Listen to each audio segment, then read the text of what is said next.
rod one going out there, and I'm literally just flicking it in front of these reeds along here. Right, rod two then, and throw across to the other side.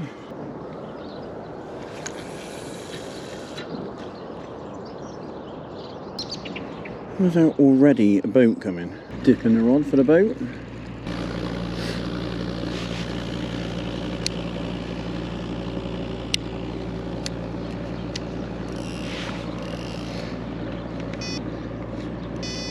Welcome to a new video. I'm back on the bank and the rod's are already fishing, and that's because once again I'm trying to make the most of a small window of opportunity. So I've come out for an afternoon session today and I'm doing something a bit different for you guys, hopefully bringing you some different content to feed your fishing appetite. So today I'm after a bloodthirsty fish killer. I'm on the Gloucester Sharpness Canal and I'm doing some predator fishing. Now that might give you a bit of an indication if you know this canal as to what I'm after. So I am after the Zander today. Now I'm not expecting any monsters, but this has produced some massive Zander in the past, so you never know, there could be one around the corner, but hopefully we can at least just get a bite. Now the conditions are actually looking pretty good. It's quite cold today, it's about 3 or 4 degrees.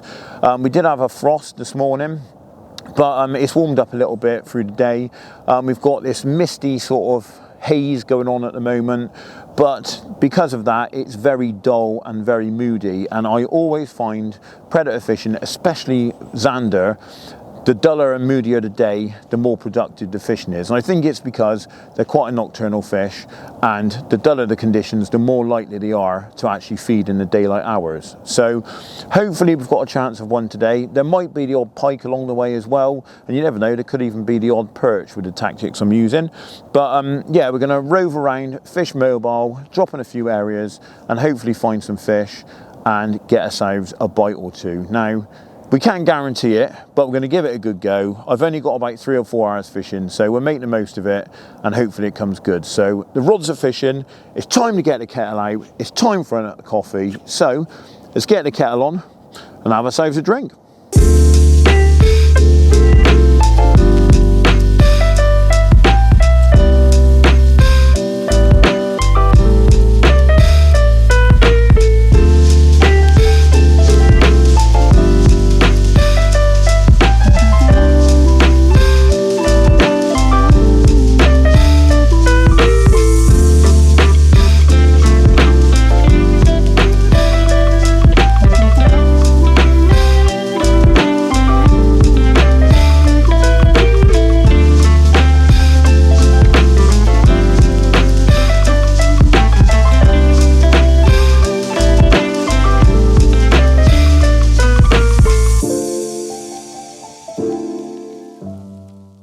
Right then, coffee update time. I finally managed to get one made. To be honest, I should have brought a flask with me today because I've been up and down like a yo-yo. There's been about 5 boats go through, so I keep having to get up and dip the rod top of the right-hand rod because I've got it across to the far bank. And that's a lot of messing around. I'm obviously trying to film what I'm doing and get some content for you guys to obviously be able to make a video. So yeah, I'm up and down all the time like a yo-yo, but I finally managed to get the coffee done. So I'm just sitting down for a bit now, giving you guys an update, enjoying the coffee and just taking in a bit of the atmosphere, because that is what it's all about at the end of the day. But I've not had any indications, not really seen much to go on. I did think about being quite mobile and sort of just move along, trying loads of areas, but to be honest, the Zander is a nocturnal fish. It tends to feed as it gets dark and through the darkness. So the reality is I don't expect anything to happen really until that sort of last half hour of daylight, and you know, the dusk period sort of comes in. So at the moment, the fact that it's quite quiet, I'm not that surprised. Even though it's quite a dull day, it's still not that dark, is it? So we'll see what happens. But I'm going to bring one of the rods in a second, just redo it and just talk through the setup that I'm using, show you the rods and reels, show you what's on the rig end as well, and just go through what I'm doing and why. And yeah, hopefully that'll give you a bit of an idea of how I approach things. But for the time being, I'm going to just sit here, enjoy my coffee, take in the surroundings. Although we are on the outskirts of Gloucester and I can hear the drones of the city in the background, it's still relatively peaceful and there's quite a bit of wildlife, so it is actually still quite nice. And mind you, the towpath has been pretty busy. There's been so many people come along this path, I can't believe how busy it is. But you know, most people are pretty friendly and chatty, so you can't really complain. But anyway, let's stop talking, let's polish the coffee off, and we'll have a look at what we're doing in a second.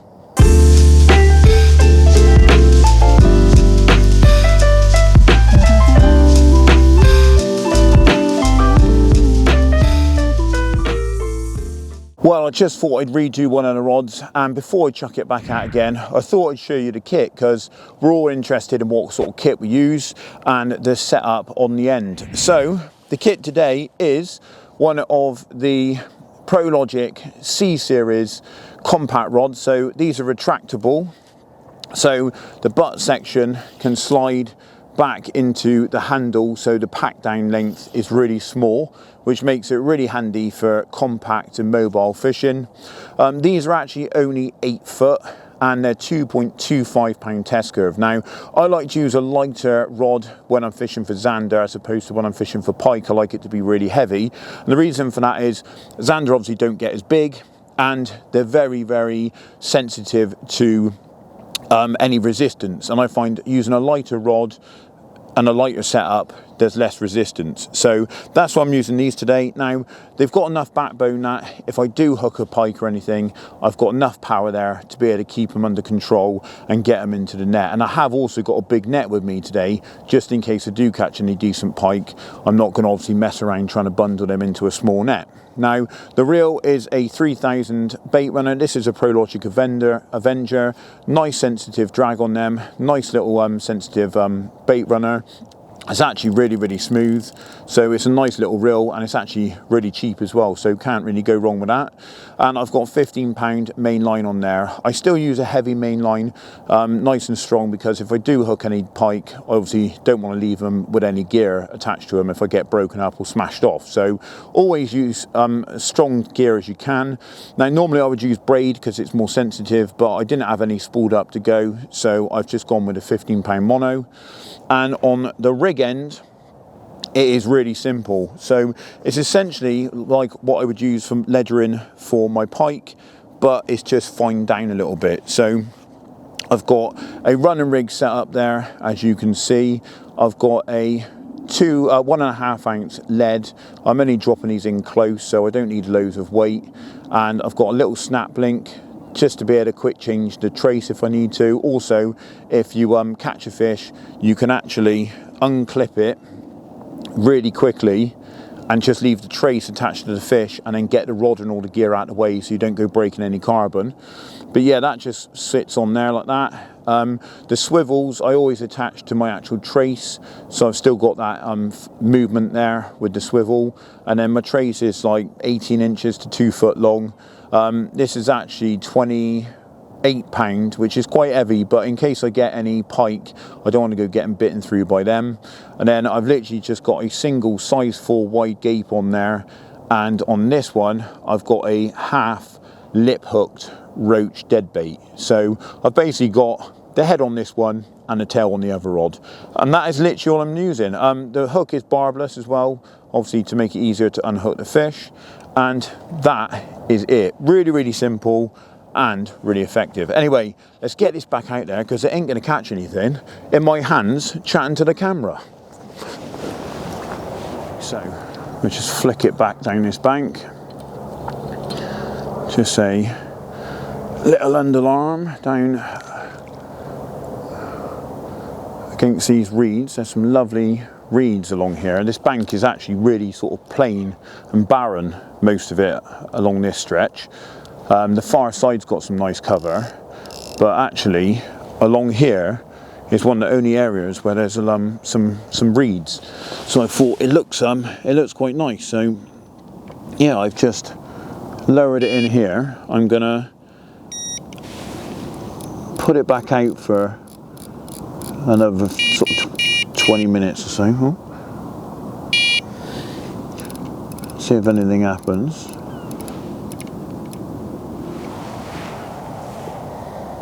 Well, I've redone that rod then, as you would have seen. I also redid the right rod. I've actually done a couple of test casts across to the far side and clipped it up really tight, and then basically sent the rig back out there. So it's really tight to that far bank now. So hopefully there's more chance of a bite off of that, because when I first put it out, I did kind of do it a little bit cautiously.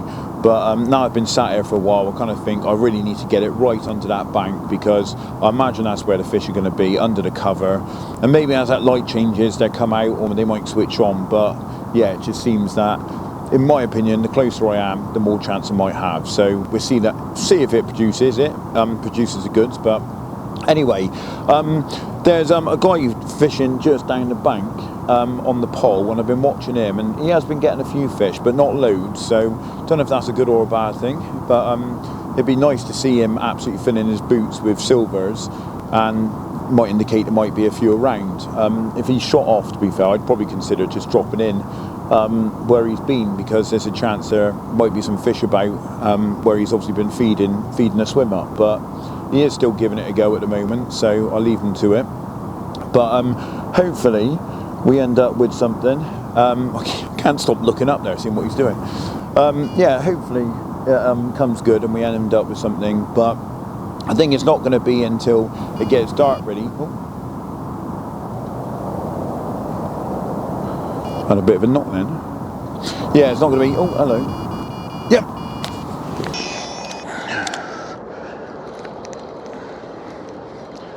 Ah, oh, damn it! What happened then? Oh, it's just doing an update then on the. Oh, I was just doing an update, and the right-hand rod's just whipped up, like someone's just picked that up, and oh, it's a bit tangled. I reckon we've had a pickup there. Damn it! Not quite sure what's happened. Link's a bit, trace is a bit kinked. Oh yeah, that might be a tooth mark in there. Yeah, I think that was a bit of a pickup then. Damn. You know what? I think I'll freshen that up. Put another bait on there. Well, at least it's a sign of something. Oh, camera's still rolling.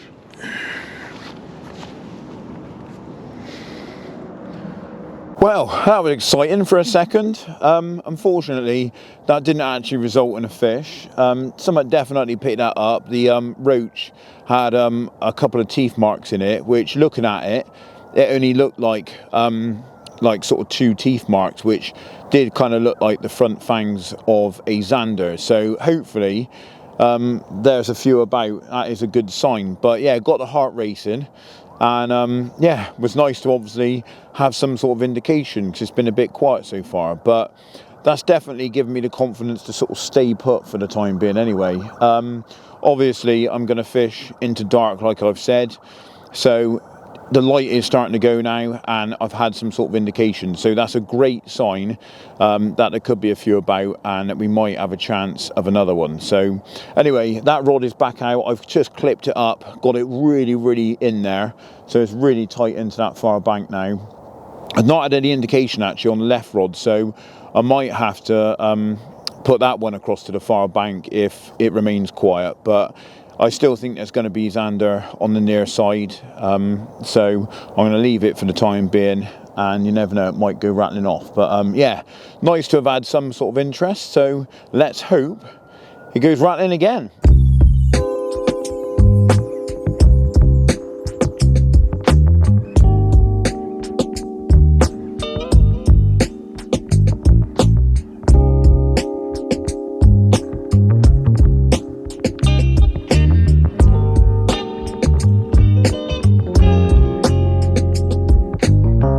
I've just polished off another coffee and redone the rods, but I've actually been sat here thinking not much is really happening. And although I had that bite earlier on, since it's got dark, where I thought it's potentially going to pick up and maybe get a take, it's gone quieter, or it feels it has anyway. There's a few sort of silvers and bait fish showing, but yeah, I'm surprised I've not had any interest. So I'm kind of debating what to do, whether to stay put here. I've got about an hour, I think, fishing until I'm probably going to shoot off. I think officially, I don't think you can night fish on the ticket I've got. I've actually bought a season ticket. It's really cheap. It's like £26. from Lobby's Tackle. So yeah, got it from there, which is quite local. And I don't think you can night fish on it. I'm not sure if you can actually night fish, but I can't see them complaining about you fishing an hour or two into dark, because to be fair, if you're fishing for Zander, that's usually when they're going to feed. So I'm going to fish till about 6 o'clock, which is about another hour, and see if I can get a bite, and then obviously head back home. But at the end of the day, if it was the summer, you could fish up to like 10. So I don't see what difference it makes just because the light's gone. You know, there should be sort of a time scale really between the hours you can fish, because it doesn't seem fair saying there's no night fishing when in the summer you could potentially fish 5 o'clock in the morning till 10 o'clock at night, yet in the winter you can only fish 7 o'clock in the morning till 4-5 o'clock at night. Doesn't make any sense. You're losing hours fishing, aren't you? So anyway, stop whinging. I've decided I'm going to move. Let's try and make it happen. I'm going to head down, fish a different area, and see if that does the business. Let's crack on and get it done. I am on the move. I'm walking back down from whence I came. I'm going to just drop in down towards the bridge where there's a bit of structure. Right, we're up by the bridge then. I'm just next to the sign saying I can't get any closer essentially. And I'm going to put some rods out just in here. So just lip hook this roach just like that,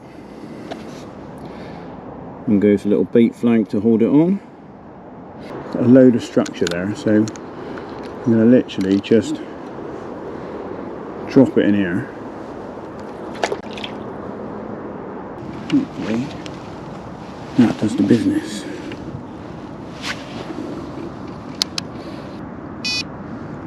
Rod 2 is pretty much the same, except I'm using a tail section, so I actually cut the tail off because I find it gets in the way of the hooking potential. Put the hook just nicked into the back of the roach. Put on a little bait flag. It just helps hold it on, just like that. And we're fishing. Right, that's both the rods out in the new swim then. I'm only going to give it about 20 minutes.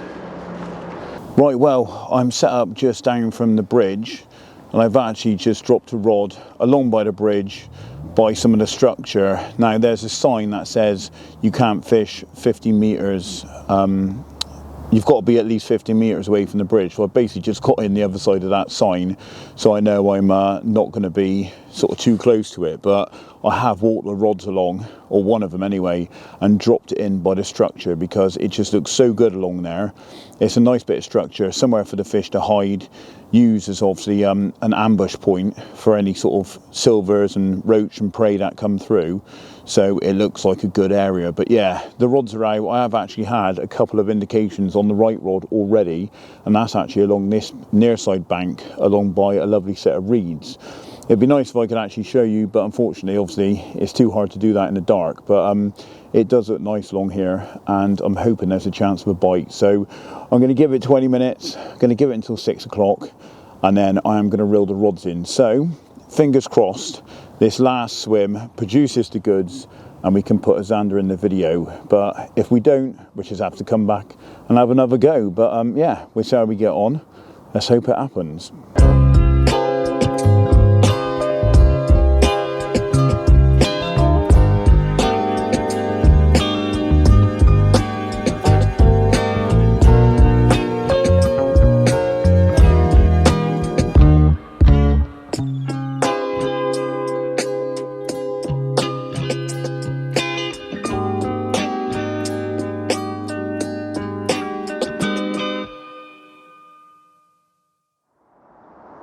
We are back at the van, the kit is all loaded up, it's time to hit the road and go home and have some dinner. But unfortunately, it has been a blank. Now, Last video I blanked, this video I blanked, a little bit frustrating. I'm hoping in the next video we can have a few fish, maybe third time lucky, we'll get back on track. I haven't actually blanked much this year, but I guess because of the weather change, I'm trying a few different things.